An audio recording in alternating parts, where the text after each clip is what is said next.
Hey, what up, guys? So I'm going to come to you this afternoon. I'll break down another top 10, first quarter top 10s. So, again, first 3 months of the year. I want to break down how the top 10s are going. Today, we're going to work with the 200-pound cruiserweight division. Count them down from 10 to 1. Ironically, about the cruiserweights, nothing really changed. Everything stayed pretty much exactly the same because nobody's really done anything at cruiserweight. It's been kind of a weird 3 months waiting around. I know a lot of things revolving around the World Boxing Super Series. So because of that, there's nobody out of the current top 10. Everybody stays the same. So still coming in number 10 is contender Kevin Lerena. He's currently, his highest ranking is number 11 in the WBA. He returned to action finally after about a 9-month layoff.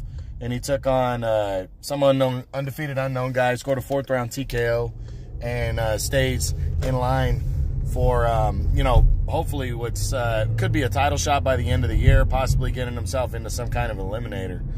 We'll find out more as we go forward. I'm expecting him back since he fought in March. I'm expecting him back maybe in June or July as he just stays busy. But, win there for him. Next is still number 9 is undefeated Andrew Tabiti. He's a Mayweather guy. He's currently number 1 in the IBF. His next fight, they made it official June 15th in the semifinals of the World Boxing Super Series. He's going to take on Junior Dorticos, who's the tournament's number 2 seed and former world champ.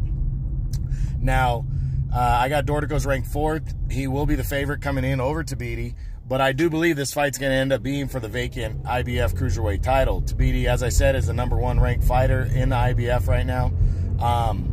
Alexander Usyk is still the champion, but already gave up one of his belts as he's moving up to heavyweight in his next fight. I do believe by June 15th that all the belts will be vacant and they will be competing for the vacant world title. If nothing else, they're going to be competing for the World Boxing Super Series in the semifinals, which is a big deal. So I personally think he's going to lose this fight. I got him getting knocked out against Dorticos, but I think it could be a good back and forth fight between these two. I think his ability to box might pave the way, but Dorticos hits so hard. He hits like a heavyweight, and I really think he's got a good chance of stopping Tabiti in this one. So I think Tabiti's going to lose, but I do think with his boxing ability, with Mayweather and stuff like that as his protege, he might be able to do something here. But we'll see. We'll see what happens. Next and still number 8 is Denis Lebedev, now the WBA champion in recess. He's the former WBA world champion. He was made the WBA mandated him to challenge Alexander Usyk for the title, but Usyk decided to give up that belt instead because he's moving up to heavyweight. So now it's looking like the WBA is ordering him and some guy named Okoli to fight for the vacant WBA championship. I think he'll win that fight, but that could be his last one. As he's hinted around, he really only wants to challenge for the title one more time. He wanted Usyk, and then after that, he's probably going to hang him up. But we'll see what he does. He might want a bigger fight, if he captures that title, which I think he will. But I haven't heard anything about when that fight's going to take place. But hopefully it does take place before the mid-year top 10s.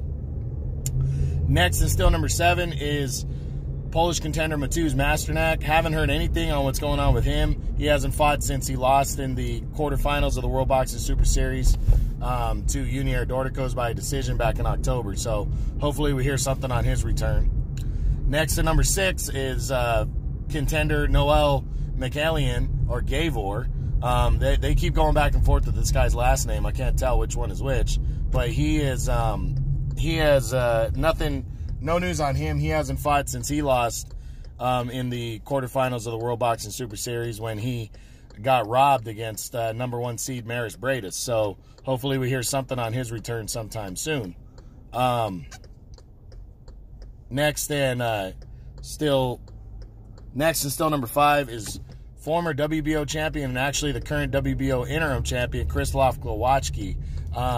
Glowacki really has his next fight set June 15th. He's going to be taking on the tournament's #1 seed Maris Bradis for the what looks like it's going to be for the WBO championship, because Usyk already gave up the WBA belt, and I think he's going to end up giving up this title too, which is going to make Glowacki the full champion, and then in the semifinals he'll defend it against Maris Bradis June 15th. So that hasn't been official yet, but I think that's what's going to happen, and I can't wait for that fight. Personally, I think Bradis is going to beat him by a close decision, but I think after the way Bradis looked in the quarterfinals, I think Glowacki's stock went up, and I think he's got a good chance of pulling this one out, retaining the WBO title and punching his ticket to the finals of the tournament, which would be huge. So we'll see what happens. That's June 15th on DAZN. Next, and still #4, is the former WBA champion Junior Dorticos. He has his semifinal World Boxing Super Series matchup set June 15th on DAZN. He's going to be taking on undefeated Andrew Tabiti. He's the favorite coming into that fight. As I said with Tabiti, I believe this will be for the vacant IBF title, as Usyk has already vacated one of his belts, and about 3 weeks prior to their fight happening on June 15th, Usyk is going to make his debut at heavyweight. I don't think he's going to hold on to these belts. I think he'll give up this belt in order for it to go on the line. And, yeah, I think this will be for the vacant IBF championship. I believe Dorticos is going to beat Tabiti and punch his ticket to the finals, but he cannot just get happy throwing power punches in this one. He has to be smart and, work his way in and hit hard, which he does. So I think he's going to win this fight by knockout and capture the vacant IBF title in the process. Next, and still #3, is former unified champion Murat Gassiev. Nothing has been made official yet, but what I keep hearing is that he is going to his next fight is likely going to be at cruiser or at heavyweight. But they say they're going to announce that soon, and we'll see what goes down. I really do like this guy, and I would like to see him take over cruiserweight again because he's so young.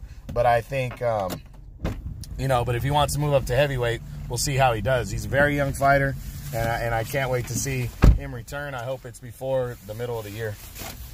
Next, and still #2, is Maris Bradis, the former WBC champ. He's a #1 seed in the World Boxing Super Series, the tournament that's going on right now. He's set to take on Krzysztof Glowacki on June 15th for the what's probably going to be for the WBO championship, because Glowacki's the interim champ right now.